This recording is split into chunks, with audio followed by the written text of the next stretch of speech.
Bismillah ar-Rahman ar-Rahim. My dear brothers and sisters, welcome to Dome Podcast, and I'm your host Hatim Abdissalaam. And today I have another guest who is my dear friend, Mr. N.Dale. How are you, Mr. David? I'm very well and honored to be here with you. It's nice to see you on the show. You are the first person all the way from New York. Really? Yeah.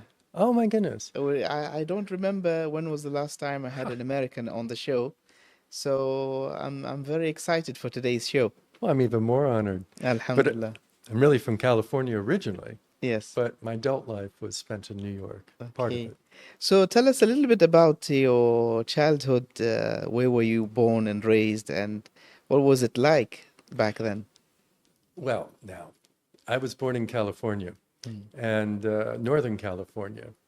A very important distinction because as I was growing up, of course, most Californians will tell you there's a great divide between Southern California and Northern California. So Yes. I'm very proud I'm from Northern California. And there are some differences, but of course you associate Southern California with Los Angeles Yes. and Hollywood and so many of the movie stars and the beaches and all that. But I was from Northern California, but I still was fascinated with that part of the world. Yeah.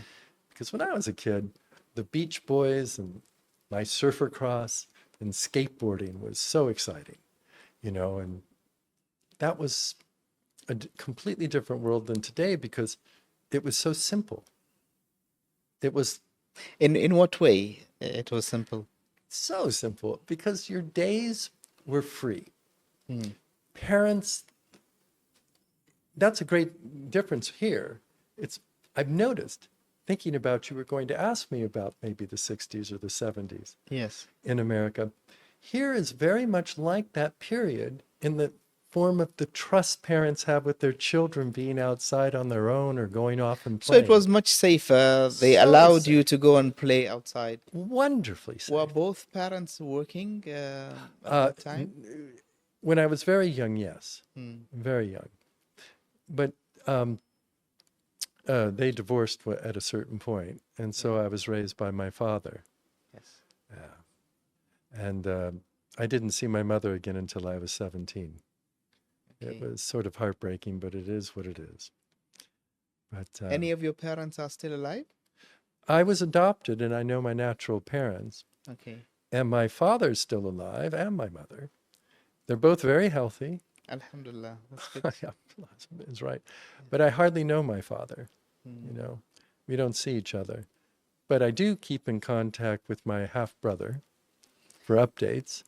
And my father, I'm happy to say, still plays competitive tennis at 95 Inshallah. and helicopter skis. I mean, Really? it's just crazy. But he started when he was 21. Oh. So what would you say to the young people now who do have a chance to have a relationship with their parents, but they choose not to? I don't understand that. Life's too short. Life's too short. But of course, not having that relationship, I desire it more than maybe somebody who just takes it for granted that they have a wonderful relationship with their family. Yeah. And here, that's another great difference here in Oman is families first and foremost. Before everything. Before everything. And that's the way it used to be when I was a little kid too. I mean, business and professions and whatever took their toll on the adults, but still, children, everything was about the family. I think it's a shame for us, maybe in the Middle East, not knowing much about the state except from the media. Whatever was projected on Hollywood is the image that we have for the Western world overall. But tell us a little bit more about life in the West in the 60s and 70s. Did you have big families? The family ties, were they strong at that time? Well, yes. That's an interesting question because so many people were shocked when my parents divorced because it was so rare. Oh, so no, it's not a common thing that This it was would in the happen. 60s. Okay. Yeah, that changed by the 70s. Remember, women garnered a lot of rights in the 60s, having fought for them in the early 60s. Yes. And by the 70s, they'd secured the rights to many things, and they were portrayed on television. Now, one thing that's very important at that period, our access to communication, other than the many newspapers, Yes. which no longer exist, were 3 television channels and a public channel that only came about at the very beginning of the 70s, I think. So everybody I remember people talking, and it was a lot of PR about shows where a woman was a working woman on her own. I mean, it was unheard of in the 50s So they or were 60s. propagating this idea. It Well, wasn't very common. They were celebrating it. Because before, a woman had a choice of being a nurse, rarely a lawyer, definitely an administrative assistant, and a few other careers, teaching, of course, and nursing. But other than that, there weren't professional women. And it was very rare. And so these shows sort of, people got very excited about it, like the Mary Tyler Moore Show and Rhoda. And I don't know, there were a couple. I didn't watch most of them. So at that time, feminism was not born yet. Oh, it had been born and celebrated and taken advantage of in many regards. I mean, so many of the advertisements on television Yes. and radio had to do with things that you wouldn't even think about before, having to somehow indirectly and directly do with that freedom. Freedom to do what they wish. They could make the choice of which car they may want, whereas before that was always the father's choice. So, silly things. What are some of the rights that were granted to women, after the change that happened? Well, can I also mention England? Yeah, sure. At the same time, in England, before the 60s, a woman couldn't have her own bank account. It had to be in the man's name. The right, that's a good question, though. I was so young, but I do know that they had the right to get into certain areas and be respected, but they had to fight for it, to study physics and things like that. Of course, they had before, but it was very rare. So there were assumptions made about women not having the capability. So you mean in universities, they were not allowed in special... No, they were allowed. In certain faculties? But it was made clear. That we have movies now that have come out that celebrate women that were instrumental in the first moon landing and people coming back, which were covered up for years. And partially, I think it was because they were black, which is part of that whole control over the media back then. And it was like when Obama was elected, if I can say this. It was a shock to so many of us that the day before he was elected, and up and through the campaign, they would have a few people like Colin Powell, Condoleezza Rice, these brilliant people of color that were stellar in their field, great thinkers.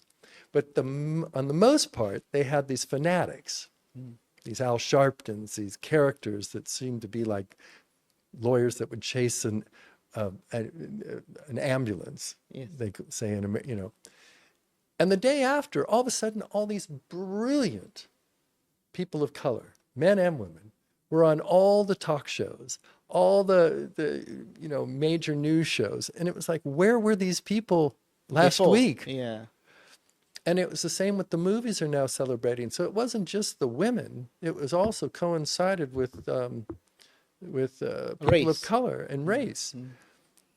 And it was that control of not allowing any celebration, sort of. And, I grew up in a neighborhood, in an area in Northern California, in Sacramento, where the most popular kids in the school were the 2 different black families, the kids. Because they were both bright, great athletes, fun, personable, and we didn't have any built-in prejudice. As kids. As kids, but also the parents didn't as well because they were more unique. Whereas on the East Coast, it was a whole different world. So being in California, it's a unique place. When was the time where the civil rights for different races like African Americans started, moving forward in terms they were granted their rights. Okay, you spoke about the women in the beginning, but also you have the race issue. When did it start to flow smoothly where people, you would see it's becoming very common that you have more colored people in universities and public places? It took some time, but you have to remember as well, this is against the backdrop of the Vietnam War, Yes. and that affected everyone. And we weren't wealthy. So people that weren't wealthy were worried about their children, the boys, that were reaching a certain stage in their teenage years where they could be conscripted into, without their willingness, Yes. the draft, as they called it, and taken in. And that, together with so many of the conscripted were black, together with women that weren't conscripted, and their rights, and a lot of it had to do with the rights to the pill. I don't want to talk about that, but the right to not worry any longer about pregnancies and whatnot. Yes. That was a very big part of it. So the 60s were a volatile time, but a time of great change.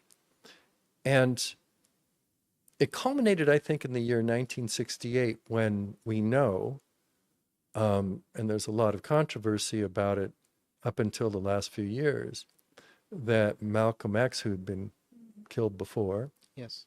but then Robert F. Kennedy Sr.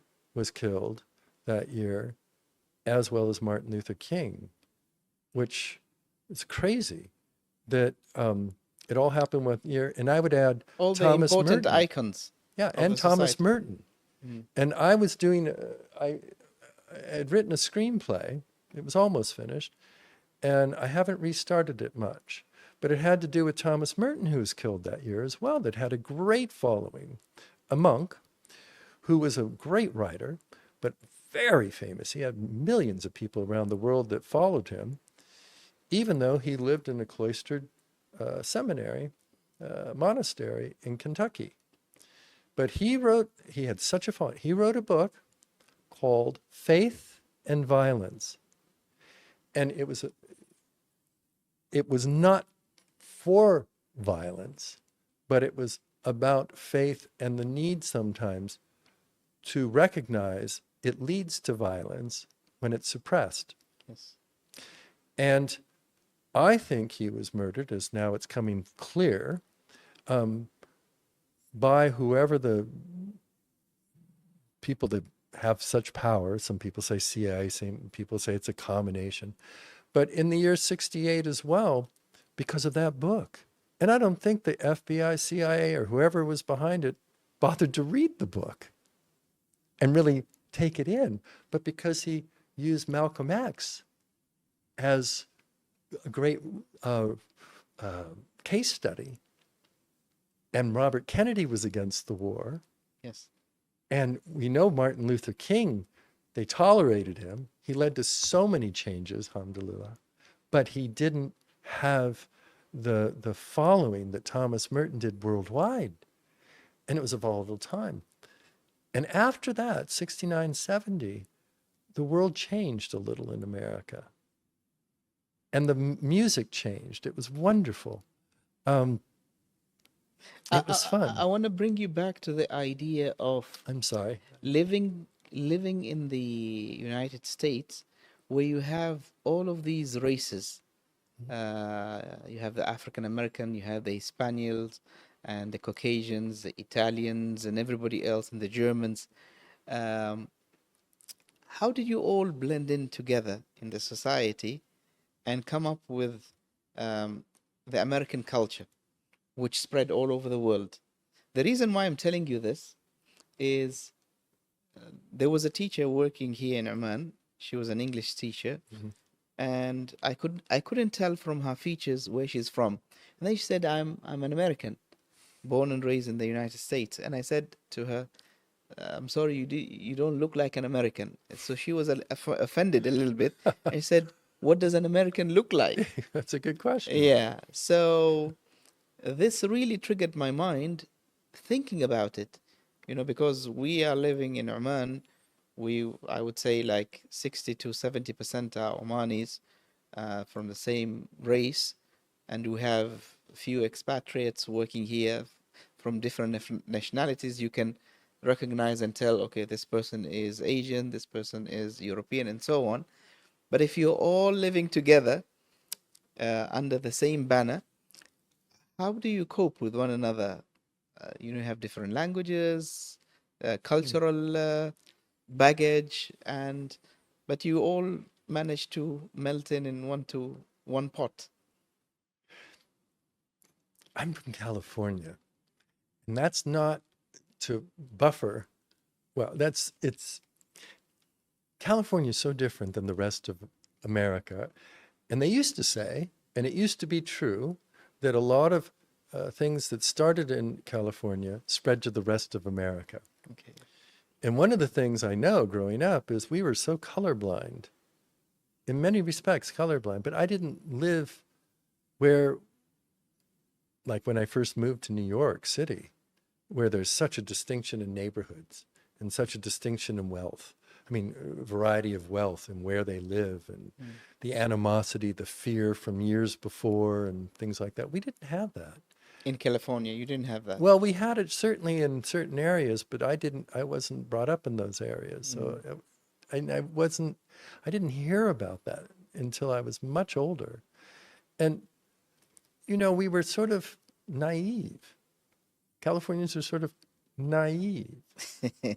I mean, I remember once at a bread and breakfast in Maine, these people that owned the bread and breakfast used to laugh about people from California. And then when they found out I was from California, they were embarrassed after telling me a story that, Californians are very funny. They'll come back and say, do you know the doorknobs were like 80 years old? And they'd be fat, on the East Coast, things could be 300-400 years old and nobody thought anything about them. So we were sort of, you have to remember the West stops in California. we lived in sort of a vacuum in the desert, as it were. Yeah. But we also had the Beach Boys and the sun and surf and the mountains and skiing. And we had everything. There are 11 climate zones in California. So there's a lot to do. Now, when you were raised in the West, what was your impression about the outer world, beyond the borders of the United States? Because somehow every time people from the East travel to the West and they mention where they're from, most of the people can't recognize where's this place, on the map. Oh, okay. Especially like the Middle East. Now that things are changing in the Middle East and a lot of events are happening, and you have cities like Dubai and Riyadh and, in Doha, of course, the World Cup, people start recognizing these places. Mm-hmm. But previously, if you say to someone, I'm from Oman, they don't really... I was in Bhutan, yes. The country Bhutan. Yes. And that's funny you would say this because there are two bars. And these are in the days before, there are two bars, and one's owned by a guy named Gil. And only the people he allows in the bar that are local are allowed in, and then some tourists. Yes. And of course, I didn't go to bed 3 nights in a row because I was meeting so many interesting people. Yes. But I got to know him immediately because he said, I'm a resident of Hawaii. Legally, you have to keep a residence. Yes. He said, I'm Hawaiian. Now, why would he say that? Because he was raised for part-time in Hawaii when his father went to the University of Hawaii. And nobody knew where Bhutan was. And when he went to school in New York, people say, where are you from? And he'd say, well, Hawaii.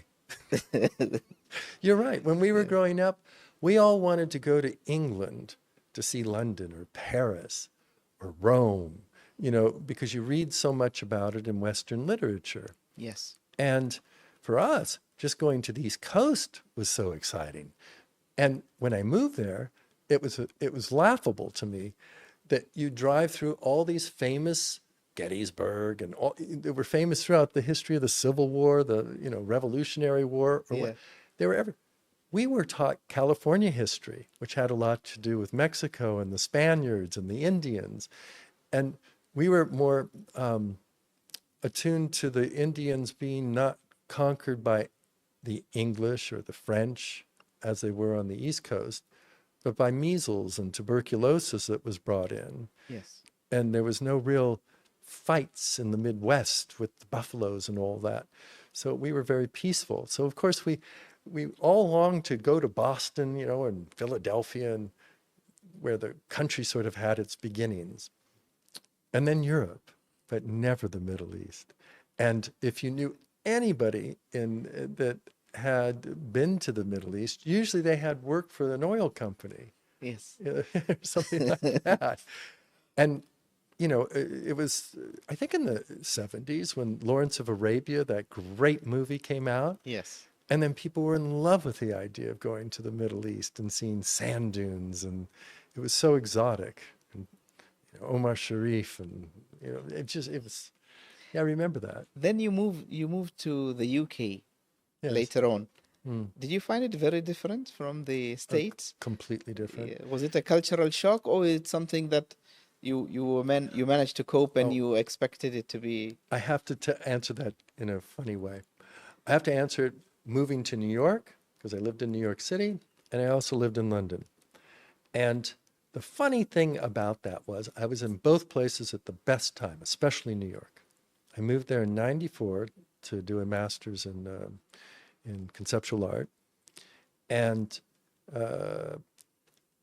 it was the best period because it was the safest period since the 60s. If you know people, and I got to know quite a few, that they began their professional career in the 60s, what an exciting time.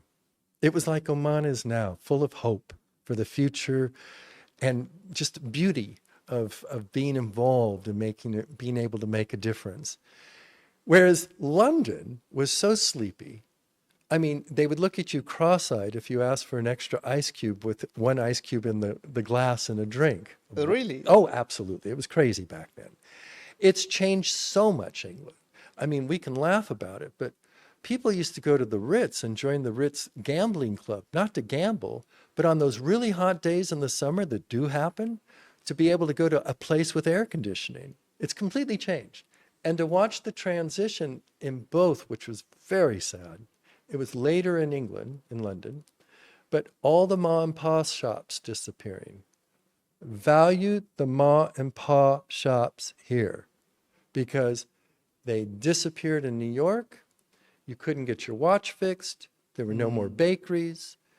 Everything became chain restaurants, chain coffee shops. All the ma and pa restaurants just disappeared. And in London, the same thing has happened. And it really changes the environment in your neighborhood. I mean, in England, I would go as a guest in the countryside, in villages, and they complain, oh, the bakery shut down. It'll never be the same. The little tiny village. I'd be like, well, how often did you go to the bakery? We always went there on holidays and got our bread. And then you'd think, well, how are they supposed to stay open and not make money until the holiday? During the holidays. And of course, and my point is, in New York, the real boom came with COVID. It killed off almost all the rest of the little family-owned businesses. Yeah. And it became all corporate. And that's one of the beauties of Oman. It still exists in every little neighborhood. Alhamdulillah. Alhamdulillah is right, because you interact with people and they're no longer working along the lines of how an employee is meant to act and treat people, and they become almost machine-like, almost preparing for AI robots or something. You know, Yeah.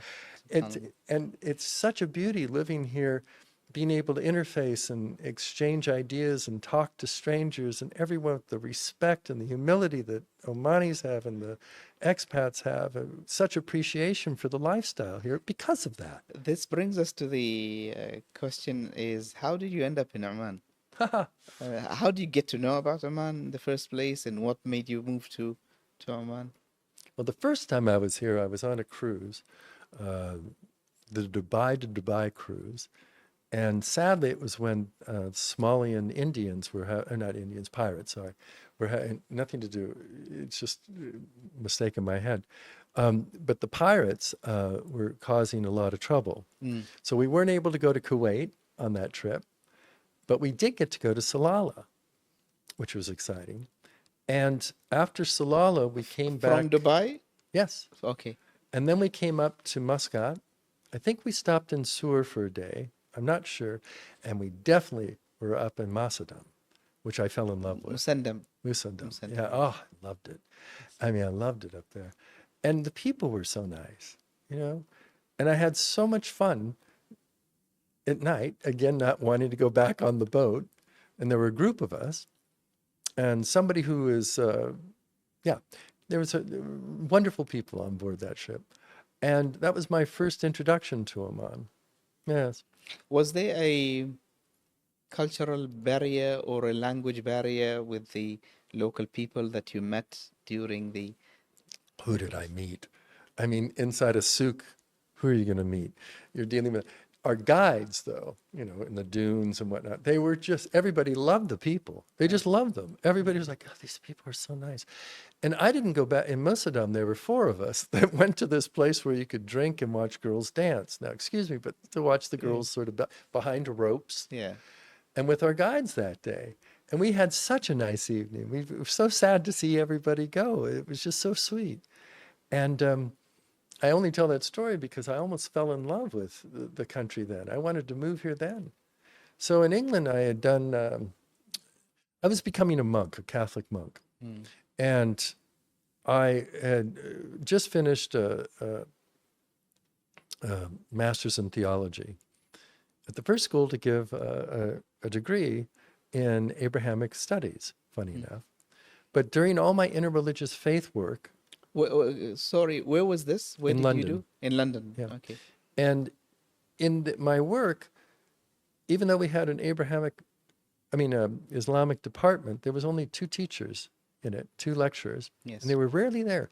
But in all of the interfaith work, Buddhism, Hinduism, obviously Christianity, Protestant, Catholic, whatever, and biblical studies, all of that, and the philosophy, a lot of philosophy, nothing to do with Islam. Nothing. And I was really thirsty for that, I suppose. And after... What, you were curious to know about well, it? yeah, we all were a bit curious. And, you know, I'm happy to say that Michael Barnes, if he sees this, forgive me, but who's one of the great genius thinkers, he calls it interrelations between religions. Because dialogue doesn't mean that you're going to respect what you hear. Yes. You're almost tolerating, which doesn't lead to great things, as it were. And he's a brilliant thinker, but his work is very, very intellectual, where, I mean, I'd been prepped for a year to be able to be in those situations where he was lecturing and understand.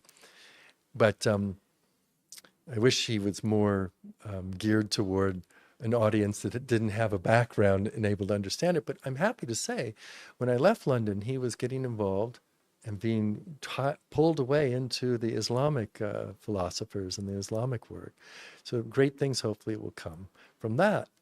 But yes, but it was then when there was a seminar on mercy at the Zion Center in London. Some of the great thinkers are there, and there are lectures. And included, this is after COVID, when the restrictions were just being lifted. So instead of on site, it was now a Zoom type experience. And there was an imam, I cannot remember his name, from Edinburgh. And he seemed to, with great ease, answer the questions that were so captivating. I wanted to know more. I had to know more. And it inspired me to read, I don't think a very good, and I don't know which one, translation of the Quran. MashaAllah. There's so many, as you know. Yeah. And I was taught by Nick King, my only biblical, I mean, when you have a master's in theology, and an MTH is like an MPhil, it's a big deal. It's 2 years minimum full time. Right? Yes. It's not like an easy master's to get, and it's pretty complicated. And anyway, the thing that was really frustrating was that Nick King taught us to use always two Bibles, two versions of the Bible when you're reading, because somewhere between the two, you'll find that it's close to the truth as possible, as it were. And I didn't have two Qurans at the time. You only had one. Only had one. And the one they give out free in London, in many sites with people, they're just, somebody should do something about that. They're not, I think they're geared to entice people more than have the true word, anyway. Then I wanted to know more. And I think I told you 2 days later, after that experience, I was meeting with a friend who I'd known for years, wonderful woman, who has a famous book in the world called From MTV to Mecca. MashaAllah. And her conversionary experience from being the original presenter, German presenter on MTV when there was just, alternative channels. I can't remember what it was even called back then on the television. She was Imran Khan's great friend for 5 years. And she converted during that period. And she met a lot of great Islamic scholars then. And I was having lunch with her about a whole different thing 2 days later. Mashallah, it was all meant to be, as it were. And we got our business done. And then I said, I'm really interested in this, in your Islam. And I know, Christiana, you're Muslim, obviously. And she said, oh, please, I have to introduce you to some people and I'll get you some books. And that led me to a point where I wanted to learn Arabic. MashaAllah. And I thought, where? I'm very bad with languages, I have to admit. And she recommended I come to Oman. Oh, so she is the one who recommended you to come to Oman. And I said, oh, I love Oman. I'd love to go there. And she said, because of their Arabic. She'd heard, she was curious about it. And some other people recommended Egypt. And I'd been to Egypt. Too many people. MashaAllah. It's just that. It's just too many people. But if you don't mind me asking, what made you choose the path to study theology in the first place? I believe you're an artist, right? Yeah. Well, your degree was in art. It wasn't just a degree. Yeah. I got into a program in New York. I'm just proud to say I was in the 17th graduating class of the Hunter Master's Program that Robert Morris, the great conceptual artist, started. So I chose it over Yale and some other schools. And it was in New York City, and you got a huge studio. But I was one of 12 students selected out of 1,200.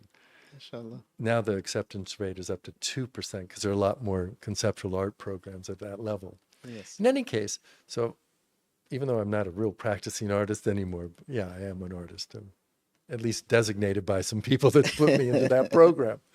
But I had art galleries. I'd worked as a executive assistant for a high net worth individual who pulled me away from that. And I always thought, wow, I'm going to make so much money and I'll be able to just do my art when I retire later on. Yeah, but here's my chance. Because I was a starving artist. You don't make much money as an artist. And I was full time. I couldn't understand why people would not live a impoverished life almost and really experience life. Or the other choice so many made, working, hating their life, and only having a few hours once in a while to do their artwork. I'd rather be the impoverished living, that struggling, from painting to painting or whatever. And I'd been lucky, so I didn't really have that struggle, but it was still a struggle. In any case, and after I was done with that, I went to Hawaii and started 2 galleries, but I made a huge mistake. In the beginning, there were two other artists. Both made great livings, only selling their artwork. And after 4 months, I was up and running, doing my artwork. I had great lessons in plein air from a very dear friend of mine who's a real famous artist in Hawaii. Plein air is where you paint real quickly in oil. Yes. And when you get adept at it, it's beautiful, if you get it right. And depicting, landscapes and whatnot. I love it. I haven't tried it here yet. In any case, I must.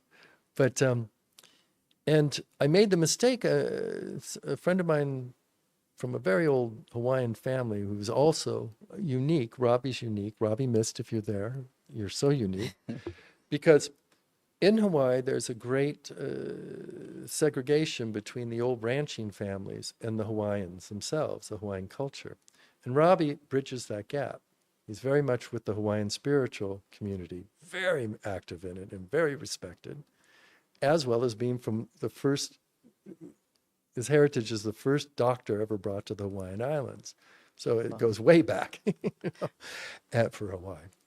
And he was introducing me to some of the Hawaiians. And at one point, this woman who's an artist from Canada said, "Where's your gallery?" And I said, "North Kahala." She said, "Oh, I want a gallery I really like a gallery in North Kahala." And she talked me into it. And then it becomes a business. And people drive 2 hours to see, and it's shut because I'm out plein air painting. So I have to hire people to be there. Then other artists see another artist, and it became a business. And in any case, 4 years later, I was driving, and I've never told anybody this. Do you know that? I've never told anybody this. I've always believed full-heartedly in God. I was on the bishop's committee for the Episcopal Church on the island, the second church in Hawaii, funny enough, on that island. It's also where Captain Cook landed on the island. It's also where King Kamehameha was born and also died, right where I am. Yeah. I know where the hidden grave is. It took years to be able to be. Anyway, I'm driving, and I was listening to NPR, and they were interviewing a man who had, I'll never forget, his name I can't remember. He'd written a book about his journey. He was Catholic, and he just introduced his family to the Pope and all these things. And of course, the interviewer asked, "Well, when did you realize you wanted to be a priest?" He said, "I really didn't want to be a priest when I was young. I didn't want to be a priest." He'd said he wanted to be a priest at some point. And I said, and of course, he had children by that time. He didn't. Yeah. He was drawn away, as we say in Ignatian spirituality, if you know much about it, by the dark spirit. So he can't serve. Yes. But they can still have a beautiful life and contribute in a different way. And so I was driving, listening to this, and at one point he said,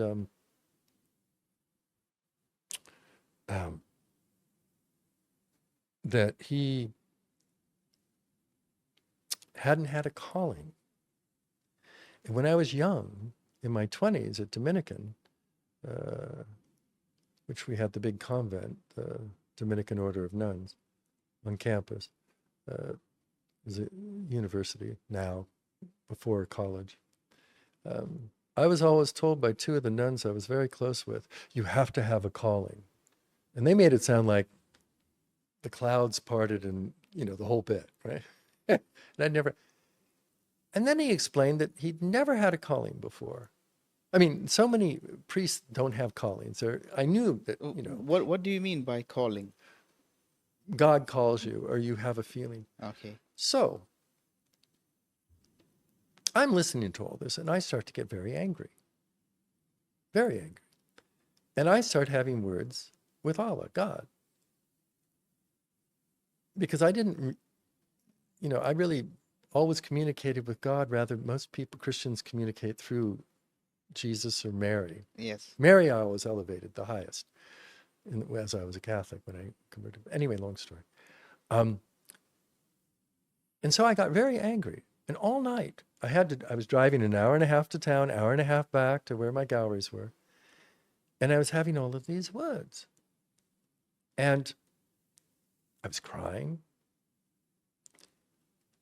And Why were you upset with God? because I felt I wanted to be a priest when I was in my 20s. Okay. And I was denied. Yes. Denied by the institution By the or Catholic denied? Church. Okay. Because I wasn't raised Catholic at the time. Yes. They doubted me because I was very social and I was, outspoken, as it were. And I don't know. The Catholic, I know too much about the Catholic Church. Yeah. I was part of the Catholic Church and elevated to a very high level in London. And and I worked for the Catholic Church, one of their oldest charities. I was head of legacy and whatnot there. And they're very funny, though. It's a beautiful order when they're faithful, and there are a lot of people, and they rely on the faithful. Yes. But there are funny things. You just can't walk in and say, "I want to be a priest." I don't know what it is with an imam, but there are certain requirements and certain individual prejudices, as it Yes. were.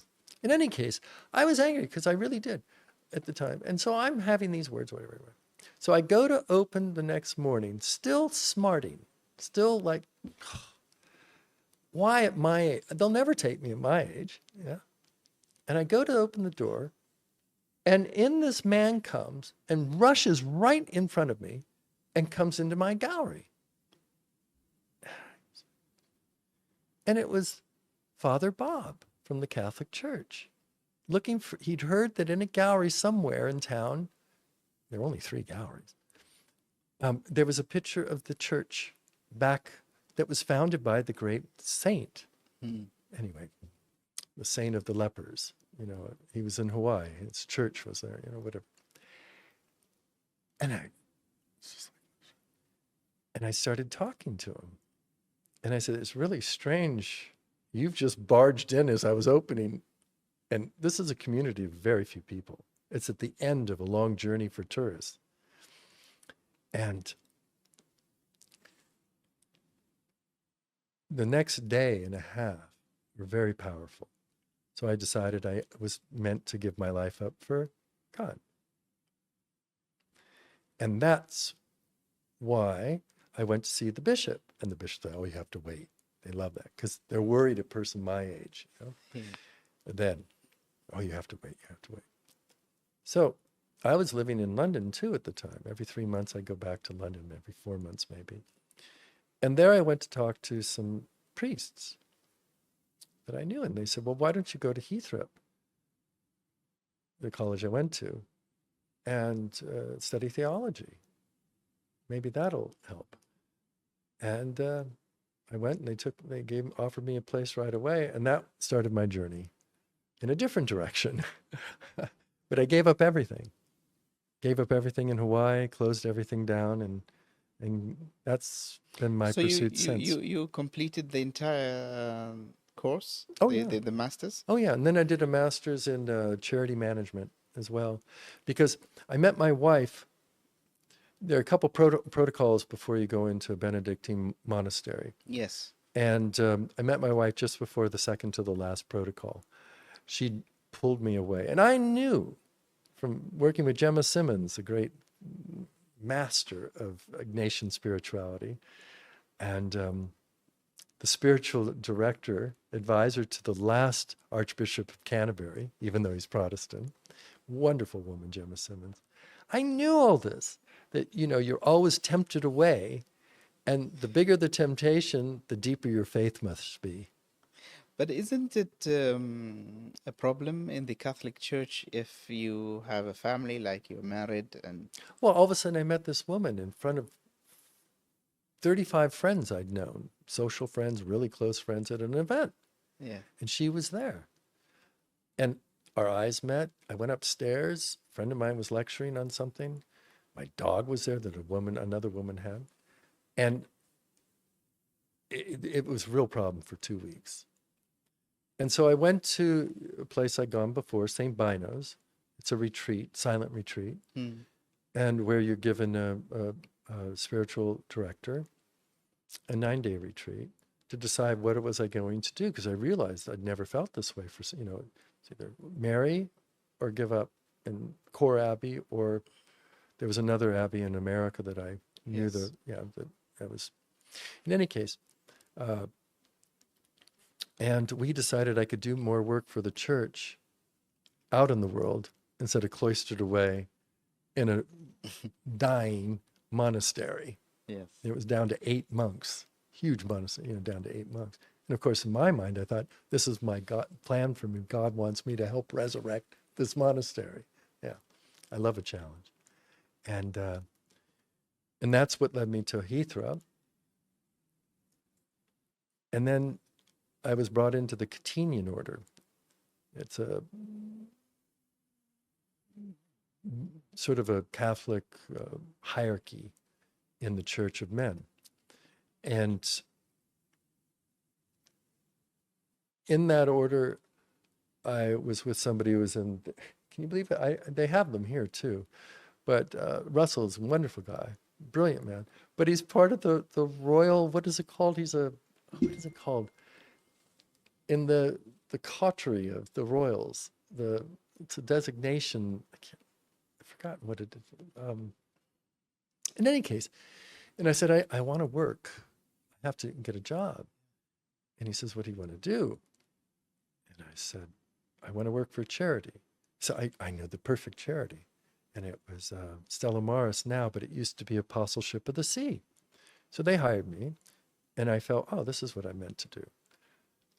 And so then I thought, well, I'll do a master's and really learn about, at a really high level, how to manage a charity. Yeah. And so I did a master's at St. Mary's. And yeah. Now coming back to I'm sorry, I the really the went off on idea that. the idea of being in Oman, what does it feel like now that you're living in Oman? Oh, I And you're love part of Oman. the society. What do you like the most about The this place? challenges.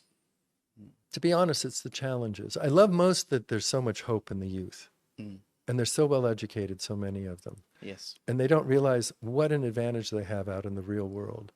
And I even have a friend who is married to a man who's brilliant. He used to teach at King's College. Now he goes around the world lecturing in symposiums and things in crisis management for governments. Yes. And of course, who was the last person the governments went to during the COVID crisis? The group at King's College and the other people that have been affected and acquired their systematic, Yeah. their systems for dealing with such problems. Anyway, and he just took on a PhD student from Oman, and brightest student he's ever had, and the first one to give him gifts, Hawa and things like that. Loves her. But, and other people I've heard, that have these Omani students, and they're just, Oman has so much going for it, and yet I only can hope it maintains its reputation that I've only come to know, being back in London, when people hear I live in Oman, and they ask, oh, what made you choose Oman? That's where Islam's really lived. These are people from Kuwait and Dubai and Abu Dhabi and all this. Subhanallah. Yeah, because and I hope it doesn't lose that as it moves forward. Nobody knows. Inshallah, it never changes in that regard. Where the families first, Sharia law permeates society, yet non-judgmental, people are all comfortable. There's humility and respect, and it's not faked, it's real. And that's been lost, like in California. Yeah. I mean, it's so different now than when I was a kid. I couldn't live there. I miss it because of the nature and the beautiful hidden places. And Do you see more Gone. people coming from the West to settle in the Middle East? well, I think Oman is really special and has a lot of potential, but they don't focus on the right areas, in my view.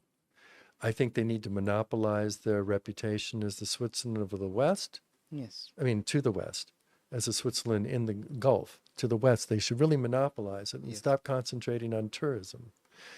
Instead of concentrating on tourism, and it's going to be opening up to expats who are retired. It's a safe place, beautiful place to call home. And it's a wonderful spot right between Hong Kong and Dakar. Yeah. So, and it's 7 hours to most European cities or less. I think that's a great focus. I think business has a lot of potential here, but it has to create a better nest, as it were. But what do I know about such things? But I think it's so refreshing to live in a place where you feel safe, you know it's safe. It's hard to convince people in the West that haven't been here because they have preconceived notions that are Yes. all so wrong, so much of it, that it's been almost made to be, it's propaganda that sort of protects them from people appreciating Islam.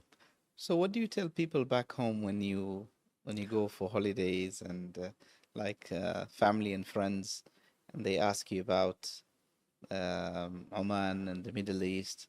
What do you say? I never mentioned the driving in Muscat, which is a challenge. Yeah. It prepares you for driving in Boston. Boston's worse. Yeah. Believe it or not, Boston's worse. I always say it's safe, family first, humility. Safe is children can play in the street and you don't see supervisors. Alhamdulillah. Village is healthy lifestyle. People know one another. People respect one another. Of course, people are people. They're going to have problems, but they still recognize and respect their culture. They're not denying it. They live it. Beautiful if you don't want, redwood forest or, dense forest, like you get in a different way. Beautiful waters, clean. It's like Hawaii here. The waters are the same temperature and a lot of the same sea animals, and potential. And it's not overcrowded. Yeah. And it doesn't have a desire to be Dubai. And I'm not going to judge Dubai or the way Dubai is or Doha. To be honest, I wish it would realize the great value of handing over some of the power to the youth, as can be exhibited in what's happened in Saudi Arabia in the last 8 years. I think there's a fear here of loss of control. I don't know, but just from the things I hear, by the elders. And yet, everything's changed so drastically in the last 5 or 10 years. Sooner or later, the young people will be in charge. They will be the next generation of leaders. And they will develop and prosper this place. And we will be proud of them, inshallah. Of course, inshallah, they will be. I don't know if do you remember when was the first time we met? It's when I was introduced to you to help with a group of new reverts in London. Remember, to speak to the group there? Yes, Yeah. yes. And I'd gone to Dr. Zaid in Nizwa at the Fort Mosque. Yes. And because I was so compelled by his ability to inspire. And I thought, oh, these people in England need to hear him. He said, oh, no. You must meet Hatim Abdissalaam. No. He's much. That's how I met you. Yeah, it was wonderful. And just to finish on the other, I think there's so much the country is geared for such success. And what I hope that they recognize here is they could also be externally the neutral peacemakers. Yes. And become a magnet for regional offices for different NGOs and associations that specialize in helping in Africa and Indian charitable work, but in a place that's safe, that they don't have any problems, like there are offices that had to close in Ethiopia because of danger in Sudan. Yes. But if they had the centralized office here, then it will make things easy for them. absolutely. And that would open up a whole new way in which to entice people to Oman, because of the people that initially are brought to work before they're replaced by Omanis. as well as the guests or symposiums or, so many things can happen in this country. Indeed. But they have to look at it as, really have to look at it from monetizing and taking advantage of a reputation they could soon lose, because it's what Qatar and Saudi Arabia probably has in its trajectory, but it's going to take years to achieve. You can spend all the money in the world and never have that reputation, a solid reputation like that. And why is that here, that reputation? Because of the form of Islam that's practiced and the lifestyle. Everything is in place here that has allowed that to happen, regardless of almost any great person like Sultan Qaboos initiating and making sure of that. Yes. And that can lead to so much that can help the international world. Switzerland, Geneva's offered such a place. And it's been able to house so many of the institutions and organizations that promote great things in the world. Whether or not they're successful, at least they foster dialogue. Yeah. And that could take place here. And that's a good beginning, I think. And I hope someone from the officials, they would take up this idea and make Oman like a hub for the NGOs and other organizations that are willing to, do good work for the societies and communities. I would love to continue our interview, but we're running out of time. Any last words you would like to say to the audience in the Middle East and maybe people back home? Oh, I don't know, but everybody should experience Oman if they have a chance. It's just so unique. Even in the Middle East, you know how unique it is. Yeah. It truly is. And there's such history and culture. It goes back as far as you can imagine. Much, 100,000-year-old village, just all that. Subhanallah. And it's amazing.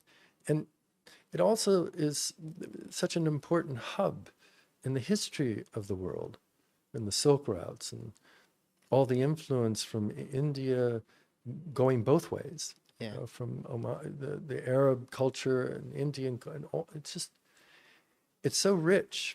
And of course, as a Westerner, it's so different. It's so different. And to see, the last and final thing is to just, when you've lived here long enough to understand the progress that's been made, and yet without shedding any of the cultural treasure that Oman has, Yeah. both spiritually, but also culturally,